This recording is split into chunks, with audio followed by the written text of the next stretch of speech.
존 맥아더 목사님께서 예배라고 하는 책을 쓰셨는데 그 예배라고 하는 책 속에 이런 글이 기록이 되어 있습니다. 세상의 많은 곳에서 잘못된 예배를 드리고 있다. 물질적인 것, 의식이나 형식 또는 하나님의 축복에 초점을 둔 예배들이 그렇다. 그런 것들이 아니라도 우리는 예배자들을 만족시키기 위해 만든 자신의 방식을 따라 예배를 드린다. 아니면 잘못된 태도나 건성으로 예배를 드린다. 그렇습니다. 어느 순간부터인지는 우리가 잘 알지를 못하겠지만 예배의 대상이 하나님이 아니라 예배자들이 되어 있다고 하는 거예요. 예배자들을 만족시키기 위해서 예배가 변질되어 있는 현실이라고 하는 것을 지금 존 맥아더 목사님이 예배라고 하는 책을 통해서 이야기한 것입니다. 그러다 보니까 참된 예배자의 모습이 삶 속에서 이어지지 못하고 있다고 하는 거예요. 그러므로 우리의 예배가 회복될 때 참된 신앙인의 삶을 살 수 있다는 것을 우리가 잘 기억해야 됩니다. 다시 말하면 21세기를 살아가는 성도들이 정말 회복되어야 될 것, 아니 여러분과 제가 정말 회복되어야 될 것이 무엇인가? 참된 예배라고 하는 것입니다. 그러면 참된 예배가 뭔가요? 하나님이 기뻐하시는 예배가 무엇인가라고 하는 것입니다. 여러분은 참된 예배를 드리고 계십니까? 하나님이 기뻐하시는 예배를 드리고 있습니까? 아니 우리가 하나님 앞에 예배한다고 하는데 이 예배를 하나님이 받지 아니하시면 여러분 어떻게 하시겠습니까? 그러므로 우리가 알아야 될 것은요, 무엇이 예배인가라고 하는 것입니다. 예배는요, 나를 창조하시고 구원하신 그 하나님 앞에 경외하는 마음으로 찬양하는 것이고 감사하는 것이고 하나님 앞에 나를 드리는 거예요. 나를 하나님 앞에 드리는 것입니다. 그런데 왜 예배가 중요합니까? 그 이유는요, 하나님께서 우리를 창조하신 최고의 목적이 바로 예배다라고 하는 것입니다. 그리고 나를 하나님의 자녀로 불러주신 목적이 예배라고 하는 것입니다.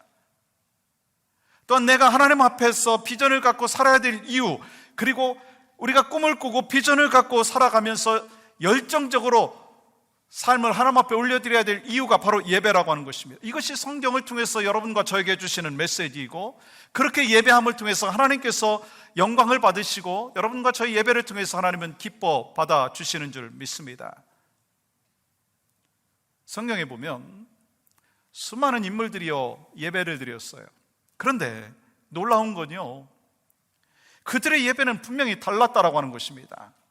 어떤 이들은 예배를 통해서 변화의 삶을 살았습니다. 하나님의 복을 경험했습니다. 아브라함 보세요. 가는 곳곳마다 예배 드렸잖아요. 아벨도요, 노아도요, 모세도요, 예배를 통해서 하나님의 복을 받았습니다. 하나님의 능력을 체험했습니다. 그런데 어떤 이들은 예배했는데 하나님이 받지 아니하셨어요. 멸망의 길로 갔습니다. 가인을 보세요. 사울왕을 보세요. 많은 예배를 드렸지만 하나님의 영은 그에게서 떠났다는 거예요. 그리고 예배와 종교의식에 집중되어 있었고 엄격히 했던 서기관들과 바리새인들을 보십시오. 주님은 그들을 향하여 외식하는 자라고 이야기합니다. 회칠한 무덤이라고 책망하셨습니다. 왜일까요? 똑같이 예배드리는 것 같은데, 아니 똑같이 예배드리는 것 같은데 어떤 이들은 하나님의 복을 받고 하나님의 능력을 체험하고 그리고 하나님의 칭찬을 받았지만 어떤 이들은 책망을 받았다는 거예요. 하나님과 전혀 상관없는 예배를 드렸다라고 하는 것입니다. 저는 소망하는 마음이 있습니다. 여러분과 제가 오늘 예배를 하나님 앞에 올려드리면서 하나님 앞에 기쁨이 되기를 간절히 소망하고 하나님 앞에 영광이 되기를 간절히 소망합니다. 여러분 가운데 닫힌 것이 있다면 열려지는 역사가 있기를 간절히 소망하고, 여러분이 함께 예배하면서 성령 충만한 은혜가 있기를 간절히 소망합니다. 여러분 성령 충만한 은혜를 하나님 앞에 받고 성령 충만한 예배자로 지금 살고 있습니까? 어떠세요? 여러분과 제가 분명히 고백했습니다. 우리 모두는 세상으로부터 불러냄을 받은 하나님의 자녀가 되었어요. 아멘이시죠? 다시 우리는 세상을 향하여 보냄받은 제자가 되었습니다. 나는 교회입니다. 그러므로 성령 충만한 예배자가 되어야 된다는 거예요. 그러면 어떻게 우리가 성령 충만한 예배자가 되어야 되는데 어떻게 해야 되느냐는 것입니다. 그 첫 번째는 영과 진리로 예배해야 된다는 거예요. 우리가 왜 영으로 예배해야 됩니까? 하나님은 영이시기 때문인 것입니다.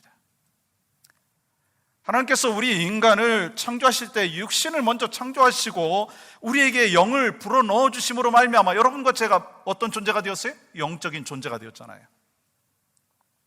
그러면 어떻게 영이신 하나님과 영적인 인간이 만날 수 있습니까? 그것은 예배를 통해서 만날 수 있다고 하는 것입니다. 왜냐하면 우리가 예배를 하나님 앞에 올려드릴 때 성령께서 역사하시고 도와주셔서 하나님과 우리와의 만남을 허락하여 주신다고 하는 것입니다. 그렇다면 예배 속에서 가장 중요한 게 뭘까요? 하나님의 임재라고 하는 것입니다. 그러므로 언제나 예배 가운데 성령님의 임재를 경험해야 됩니다. 그래서 오늘 같이 하나님 앞에 찬양을 올려드렸잖아요. 찬양 인도자나 기도하는 사람이나 설교자나 모든 회중들이 함께 예배하면서 성령님의 임재를 사모해야 되고 성령의 충만한 역사가 있어야 됩니다. 그렇게 할 때 우리는 성령의 임재하심을 경험하게 되는 것이고 주님의 영광을 보게 되는 것이고 예배를 통하여 우리의 영이 다시 한번 회복되어지는 역사가 있게 되어지는 줄 믿습니다. 그런데 안타까운 것은요, 많은 크리스찬들이 하나님의 능력은 원합니다. 하나님 이러한 능력을 나한테 베풀어 주시옵소서, 이런 기적의 역사를 베풀어 주시옵소서. 그런데 하나님의 임재가 얼마나 중요한지를 깨닫지 못한다는 거예요. 예배를 통해서 예배 가운데 하나님께서 나와 함께 하신다라고 하는 하나님의 임재를 느끼지 못하고 감격도 없이 감동도 없이 예배가 그냥 습관화되어서 형식화되어서 그런 모습으로 예배한다면 교회도 죽는 것이고 교회된 나도 죽는 거 아니겠어요? 그렇기 때문에 우리가 정말 기억해야 될 것이 있다면 예배가 살아야 되고 예배가 살아야 교회된 내가 산다는 거예요. 우리가 예배할 때 형식과 의식이 중요한 게 아니라는 거예요.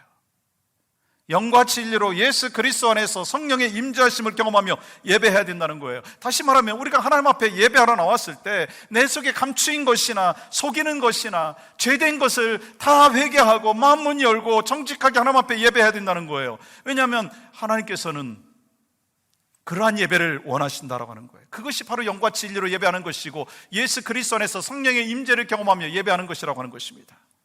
근데 만약에 이런 분들 안 계시겠죠.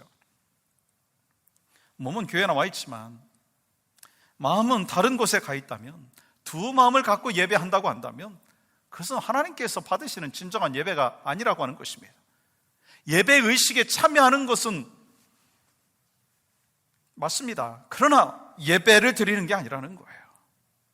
하나님께서는요, 우리가 예배 의식에 참석하는 것을 원하시는 것이 아니라 우리의 예배를 받으시기를 원하신다는 거예요. 그러므로 형식이나 의식이 아니라 영과 진리로 신령과 진정으로 예배 드려야 된다는, 그때 바로 하나님의 인자하심을 경험할 수 있고 하나님의 놀라운 은혜를, 우리는 기쁨을, 또한 하나님의 영적인 충만한 역사들을 경험하게 되는 줄 믿습니까? 무슨 말씀이에요? 예수 그리스도로 인해서 구원받은 하나님의 백성들은 하나님 앞에 나와서 예배해야 된다는 거예요. 우리가 하나님 앞에 나와서 예배할 때마다 우리는 분명히 기억해야 됩니다. 나를 위해 죽으시고 나를 위해서 부활하신 그 예수 그리스도의 그 감사와 감격이 있어야 된다고 하는 거예요. 그러므로 살아계셔서 역사하시는 주님의 보혈을 의존해서 하나님 앞에 나와 예배하는 것이 영과 진리로 예배하는 것입니다.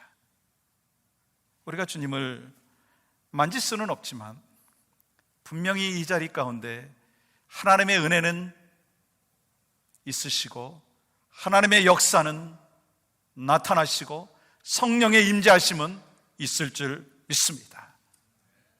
사도행전 16장 말씀을 보면 바울과 실라는요, 복음을 전하다가 감옥에 갇혀 있었습니다. 그러면서 어떻게 했어요? 하나님을 찬양했어요. 한밤중에 캄캄한 감옥에서 찬양이 울려 퍼지기 시작했습니다. 그러자 거기에 하나님의 임재가 나타났어요. 그 증거가 무엇입니까? 26절입니다. 같이 한번 읽어볼까요? 시작. 이에 갑자기 큰 지진이 나서 옥토가 움직이고 문이 곧 다 열리며 모든 사람의 매인 것이 다 벗어진지라. 여러분, 이것이 단순한 자연현상이라고 생각하십니까? 아니라는 거예요. 찬양하며 예배할 때 하나님께서 임재하셨고 지진이 나고 옥토가 흔들리고 옥문이 열렸다는 것입니다. 마찬가지예요. 예배할 때 하나님의 임재를 경험할 수 있고 기적의 역사는 지금도 나타날 수 있는 줄 믿습니다. 사랑하는 성도 여러분, 바울과 실라가 감옥에서 드렸던 그 예배를 한번 생각해 보세요. 너무 많은 매를 맞고 있었어요. 그래서 목소리조차 나오지 않는 그 목소리로 하나님을 찬양했을 거예요. 아마 여러분의 삶 가운데도 그런 분들이 있을 거예요. 인생의 한밤중을 지나가고 있는 분들이 있을 거예요. 너무 고민이 많아서, 너무 아픔이 많아서, 너무 시련이 있어서 목소리조차 나오지 않는데 찬양하는 분들이 있을 것입니다. 그런데 여러분 보세요. 바울과 실라 그 마음에는 하나님을 향한 감사와 감격이 있고 기쁨이 있었고 주체할 수 없었다라고 하는 거예요. 그래서 우리가 세상적으로 볼 때, 인간적으로 볼 때는 초라한 예배였지만 하나님의 임재가 있었다는 거예요. 그것이 참된 예배 아니겠습니까? 이것이 바로 우리가 하나님 앞에 드려야 될 예배가 아니겠습니까? 그냥 건성으로 왔다가 건성으로 나가는 예배가 아니라 하나님 만나는 예배를 드려야 돼요. 그렇게 예배했을 때 바울과 실라가 하나님의 임재를 경험할 수 있었을 뿐만 아니라 어떤 일이 나타났습니까? 간수들이 예수 그리스도에 대하여 관심을 갖고 또한 예수 그리스도를 받아들이고 영접하고 구원받는 역사가 있었다는 것입니다. 사랑하는 성도 여러분, 예배는 하늘의 문을 여는 것임을 믿으시기 바랍니다. 오늘 우리가 예배할 때 바울과 실라가 경험했던 동일한 하나님을 바로 우리에게도 허락하여 주심을 분명히 믿고 소망하기를 원합니다. 우리가 예배를 통해서 우리를 묶고 있는 수많은 쇠사슬들을 하나님 풀어주시옵소서. 올무들을 끊어주시옵소서. 무거운 짐들을 하나님 벗어나게 하여 주시옵소서. 나를 둘러싸고 있는 그 감옥문들을 하나님 열어주시옵소서. 그렇게 우리가 사모하며 예배할 때 하나님의 놀라운 역사는 분명히 있을 줄 믿습니다. 예배는 하늘문을 여시고 하나님께서 우리를 만나주시는 시간이고 하나님의 인재를 경험하는 시간이고 하나님의 복을 받는 시간입니다. 그 은혜와 복을 우리의 예배 가운데 풍성하게 경험하시기를 주님의 이름으로 간절히 축복합니다. 또한 우리에게 중요한 것이 있어요. 성령의 충만한 은혜를 받은 예배자로 살기 위해서 영과 진리로 예배할 뿐만 아니라 삶 속에서 예배해야 된다는 거예요. 여러분 지금 이 시간 예배의 모습은 어떠신가요? 여러분의 모습 어떠세요? 매일 주일마다 예배는 참석하지만 예배드리는 우리의 삶과 마음은 주님과 상관없는 삶을 살고 있지 않느냐라고 하는 것입니다. 우리가 아무리 거룩한 모습으로 예배한다 할지라도 우리가 세상 속에서 예배자의 삶을 살지 아니하고 있다면 우리는 예배를 하나님 앞에 올려드린다고 하지만 주님과 아무 상관없는 예배를 드릴 수 있다고 하는 것입니다. 성경에서 우리 하나님께서 예배가 단순히 교회 안에서만이 아니라 교회 밖에서 계속되어야 된다고 말씀하고 있어요. 다시 말하면 주일만이 아니라 나머지 6일이 중요하다고 하는 거예요. 그러므로 주일 예배를 마치고 한 주간 동안 성경을 한 번도 본 적이 없고 하나님 앞에 기도한 것이 식사 기도만이라고 한다면, 그러면서 허겁지겁 주일에 교회 나와갖고 예배 드린다고 한다면, 그리고 예배를 마치고 교회를 떠나는 순간 하나님의 말씀에 대해서 다 잊어먹고 믿지 않는 사람과 똑같이 생각하고 믿지 않는 사람과 똑같이 욕심부리고 그들보다 더 질투하고 미워한다면 거룩하신 하나님께서 그 사람의 예배를 받으시겠느냐라고 하는 것입니다. 어떻게 했어요? 그래서 로마서 12장에서 바울은 이렇게 말합니다. 그러므로 형제들아, 내가 하나님의 모든 자비하심으로 너희를 권하노니 너희 몸을 하나님이 기뻐하시는 거룩한 산 제물로 드리라. 여러분 여기서 산 제물이라고 하는 것은요, 리빙 세크리파이스입니다. 우리의 삶 자체를 하나님 앞에 드려야 된다는 거예요. 언제 어느 곳에 있든지 하나님을 기쁘시게 하는 예배자가 되어야 된다는 거예요. 우리의 삶이 예배가 되면 하나님께서 우리의 삶을 통해서 영광을 받으십니다. 우리의 삶이 예배가 되면은요, 우리는 예수님을 닮아가는 성화의 삶을 삶 속에서 경험할 수가 있다고 하는 것입니다. 그래서 중요한 게 뭔지 아세요? 우리는 예배하기 위해서 일주일 사는 거예요. 그리고 일주일을 살기 위해서 하나님 앞에 예배하는 것입니다. 결국 우리 크리스찬들에게 있어서 예배가 뭐예요? 전부라는 거예요. 예배가 내 삶의 전부라는 거예요. 고린도전서 10장 31절 말씀 보세요. 그런즉 너희가 먹든지 마시든지 무엇을 하든지 다 하나님의 영광을 위하여 하라. 자기의 영광과 이익을 추구하며 자기 중심적으로 사는 것이 아니라 무엇을 하든지 하나님께 영광을 돌리기 위하여 예배자로 살아야 된다라고 하는 것입니다. 또한 여러분 로마서 14장 8절 보세요. 같이 한번 읽어볼까요? 시작. 우리가 살아도 주를 위하여 살고 죽어도 주를 위하여 죽나니 그러므로 사나 죽으나 우리가 주의 것이로다. 아멘. 그러므로 우리는요 세상의 가치관과 싸워야 되더라고요. 세상 욕심과 싸워야 되고요, 내 욕심과 싸워야 되고요, 사탄과 싸워야 됩니다. 왜냐하면 그것이 삶에서 드리는 예배이기 때문입니다. 그렇다면 우리는 어떻게 삶 속에서 예배해야 될까요? 그것까지도 하나님께서 말씀하여 주셨어요. 2절 말씀 보세요. 너희는 이 세대를 본받지 말고 오직 마음을 새롭게 함으로 변화를 받아 하나님의 선하시고 기뻐하시고 온전하신 뜻이 무엇인지 분별하도록 하라. 여러분, 예배는 함께 모여서 드리는 것으로 만족하면 안 된다는 거예요. 예배는 이 세대를 본받지 않는 변화된 삶이 있어야 된다는 거예요. 그리고 늘 새롭게 변화되는 그 경험을 해야 된다는 거예요. 예배는 내 삶을 변화시킵니다.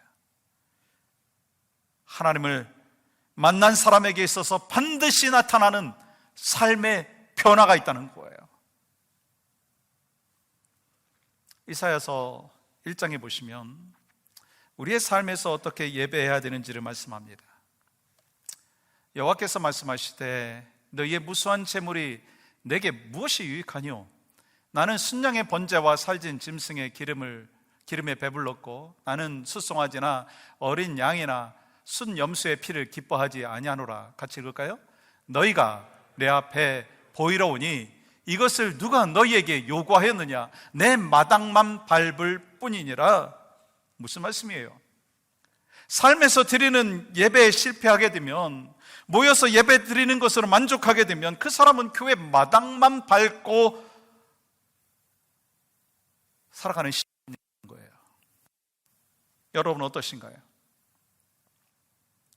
일주일에 오직 주일 하루, 그것도 교회 한 번 나온 것으로 자신의 의무를 다했다고 혹시 생각하지 않습니까? 그래도 저는 금요일에 한 번 더 나오거든요. 금요 찬양 예배 나오고 주일 예배 2번이나 나오니까 한 번 나오는 사람보다 훨씬 나은 거 아니겠어요? 혹시 그렇게 하면서 만족하고 있지 않습니까? 아니라는 거예요. 우리의 예배는요 6일 동안 삶 속에서 드려져야 되는 진정한 예배가 있어야 된다고 하는 것입니다. 우리 한국교회나 이민교회가 직면한 가장 치명적인 위기는요 삶의 현장에서 드리는 예배의 실패로 인해서 나타났다고 하는 것입니다. 교회 안팎에서 들려오는 교회에 대한 부정적인 이야기는요 크리스찬들이 교회에 모여서 드리는 예배는 정말 열심인데 삶으로 드리는 예배에서 실패했다라고 이야기합니다. 예배가 삶이고 삶이 예배인데 말이죠. 예배가 예배당 안에서 끝나는 것이 아니라 주일날 예배당에서 시작되어서 주중에 우리의 삶의 현장에서 예배가 완성된다라고 하는 의미입니다. 그러므로 우리는요 공동체의 예배가 회복되는 것 당연합니다. 그렇게 해야 됩니다. 그러나 삶으로 드리는 예배의 회복이 있어야 된다고 하는 것입니다. 예를 들어서 사업을 하시는 A 집사님이 있습니다. 그 집사님은 바이어를 만나서 계약을 앞두고 중요한 상담을 하고 있었어요. 그런데 A 집사님 마음에는요 돈도 중요하지만 하나님 앞에서 내가 부끄럽지 않게 돈을 벌어야 되겠다라고 하는 마음이 있는 거예요. 그리고 실질적으로 그렇게 실천했어요. 그러면 그것이 어떤 예배겠어요? 삶으로 드리는 예배가 아니겠어요? 이 시대의 풍조, 이 시대의 가치관이 아무리 매력적이고 멋지게 보인다 할지라도 그것이 하나님의 뜻이 아니라고 생각한다면 그곳에서 떠나 매 순간마다 하나님의 뜻을 선택하는 삶을 살아야 된다는 거예요. 그것이 삶으로 드리는 예배라고 하는 것입니다. 그런 면에서 보면 예수님 믿고 따라가는 거, 크리스찬으로 살아간다는 거 결코 쉽지 않습니다. 아니 어찌 보면 목사인 제가 더 쉬운 것 같아요. 여러분, 참 쉽지 않잖아요. 그러나 그러한 삶을 추구하고 그러한 삶을 살아가는 사람이 예수님의 사람이기 때문에 우리는 그런 삶을 살아야 된다고 하는 것입니다. 우리가 교회된 자로서 그렇게 살기 힘쓰면 우리 삶이 행복해지고 세상이 아름다워진다는 거예요. 그렇게 할 때 건강한 교회로, 행복한 교회로, 세상을 변화시키는 교회로 우리는 계속해서 세워져 나간다라고 하는 것입니다. 우리가 주일의 예배를 통해서 진실로 하나님을 만납니다. 그리고 매일같이 기도하면서 살아갑니다. 힘들지만 산 제물이 되어서 하나님의 말씀대로 살려고 몸부림칩니다. 하나님과 동행합니다. 그런데 항상 성공하는 것만이 아니더라고요. 실패합니다. 하나님의 뜻에서 벗어난 일도 있습니다. 그러면 하나님 앞에 나와서 회개합니다. 하나님이 주시는 힘으로 살아갑니다. 그렇게 한 주간 살다가 모여서 드리는 그 예배를 한번 상상해 보십시오. 저절로 온 마음 다하여 찬양하고 간절히 기도하고 하나님의 말씀을 받으면서도 아멘 아멘 하면서 그때 하나님 앞에 올려드리는 예배가 얼마나 성령의 임재를 경험하는 축복의 예배가 되겠습니까? 그런 예배의 능력이 없겠습니까? 여러분과 제가 하나님 앞에 성령의 임재하심을 경험하면서 영과 진리로 예배할 때 바로 이 시간 가운데 우리의 삶의 모습 가운데도 하나님의 능력을 우리는 경험할 수 있는 줄 믿습니다. 여러분, 그런 사람이 누구여야 되겠어요? 누가 돼야 되겠어요? 나부터 그렇게 하자는 거예요. 사랑하는 성도 여러분, 예수님께서 십자가 지신 이유가 뭘까요? 불순종한 나를 예배자로 세워주시기 위한 것입니다. 왜 예수 그리스도께서 십자가에 못 박혀 돌아가셨어요? 여러분과 저를 구원하시고 예배자로 삼기 위해서 날아가는 것입니다. 그러므로 우리는 항상 자신에게 질문해 봐야 합니다. 나는 진정한 예배자인가? 나는 성령 충만한 예배자로 살고 있는가? 우리들이 영과 진리로 예배하면 참된 예배자가 되는 것이고 예배를 통해서 하나님의 임재를 경험할 수 있습니다. 그러면 나는 교회입니다. 나는 오렌지카노 영락교회입니다. 고백하며 성령 충만한 예배자로 사시기를 간절히 소망합니다. 이번 한 주간 그리고 앞으로 인생 가운데 성령 충만한 예배자가 되기 위해서 제가 많은 걸 요구하지 않겠습니다. 한 가지만이라도 좀 적용해 볼까요? 앞으로 6주간 동안 작은 것, 그거 하나만이라도 한번 실천해 보자는 거예요. 우리 교회 주일 예배가 어떻게 되죠? 1부 8시, 2부 9시 50분, 3부 11시 15분. 그렇다면 여러분 몇 시에 이 3부 예배에 나오셔야 되겠습니까? 잘 모르시겠어요?